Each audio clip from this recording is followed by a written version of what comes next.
it's not even that sort of media attention that is really the worst. The worst is Corey Lewandowski. So Corey Lewandowski is just garbage. Okay, Corey Lewandowski was campaign manager for a certain period of time during the Trump campaign. He was garbage then. He is garbage now. He's really bad at his job. He was on Fox News last night, and he was confronted by an illegal immigrant advocate, an advocate for illegal immigration. And this advocate for illegal immigration talks about a really terrible case of a kid with Down syndrome separated from the kid's parents who had crossed at the border illegally. And Corey Lewandowski responds to this with all the compassion of a potato. So here he is. I read today about a 10-year-old girl with Down syndrome who was taken from her mother and put in a cage. I read about did you say want to a 10-year-old with Down syndrome being taken from her mother? What I said is you can pick anything you want out, but the bottom line is very clear. How dare you? Okay, that is nuts. Okay, forget about the reaction of the guy, which is made for TV. But Corey Lewandowski, womp to a story of a 10-year-old with Down syndrome being removed from her parents.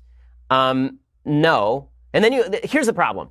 You can do this policy and still look compassionate. You can do this policy and still say, I want to change the state of the law because we have to both enforce our borders and we have to ensure that kids are taken care of. These are not mutually exclusive. But Corey Lewandowski is such an idiot that he goes on TV and makes it sound like he doesn't care what happens to Down syndrome children who are 10 years old and removed from their parents. And listen, anybody with any iota of sympathy feels terrible for these kids. You remember when you were left at summer camp? Imagine that, except that you were forcibly removed to summer camp and your parents didn't know where you were going, okay? The policy itself is deeply flawed. But again, this is not on the Trump administration. This is on the Ninth Circuit Court of Appeals and the fact that this was never solved at the legislative level for the last 20-odd years.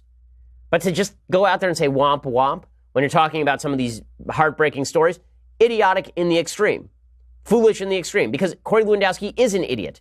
Corey Lewandowski is a fool. There's talk about him coming back as chief of staff or bringing him back into the Trump administration. Trump would be foolish to do that, really foolish to do that, to bring Corey Lewandowski. The man has the, honest to God, the man has the IQ of a chilled vegetable, not even like a room temper, like a cucumber that's been in the fridge for too long and it started to mold.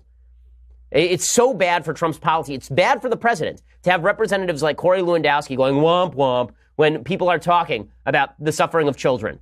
It would be the equivalent of after Parkland, somebody goes on TV and they're talking about the horrors that happened at Parkland. And instead of people saying, yes, that was indeed horrifying and terrible, we need to find a way to stop that. One of the ways to stop that is not gun control, but better school security. It would be like Corey Lewandowski going on TV and somebody's talking about somebody shot to death in a school. And Corey Lewandowski goes womp because he's a moron.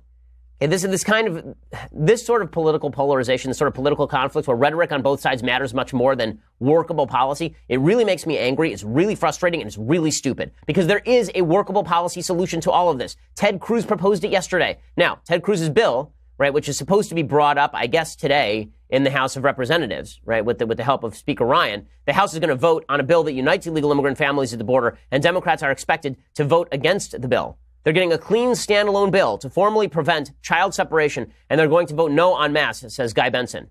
Right, demonstrating once again the bad faith that Democrats have on this entire issue. Now Republicans have a win if they look compassionate. But that means you can't send out people who are cretins to represent you on television.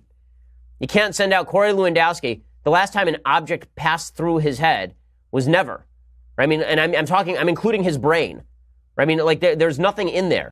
There are a bunch of lies that are being told right now. And we'll go through a lot of the lies that are being told by the media in just a second. But some of the lies being told are that Trump is randomly deciding to separate kids at the border. He doesn't have to do that. He does have to do that by operation of law. The only thing the Trump administration is doing differently is they are treating everyone who is crossing the border illegally as an illegal immigrant for prosecution, for purposes of prosecution. And then because you're doing that, the kids can't stay in custody with the parents longer than 20 days. And that is operation of law once again. Now, the media are going nuts over all of this, and they're making a huge fuss out of all of this.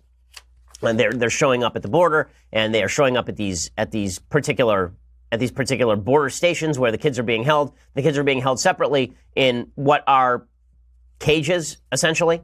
Now, when they say cages, it makes it sound like it's like a chicken coop, like it's tiny. It isn't, but of course, technically they are cages because it's chain link fence separating people. So the administration has tried to fight back against the cages descriptor, saying the kids are being treated pretty well. The kids are being treated by some accounts well, by some accounts not as well. Apparently, one of the regulations on the books is that federal employees are not allowed to touch the kids for fear of lawsuit. So that means that some of the illegal immigrant children are changing the diaper.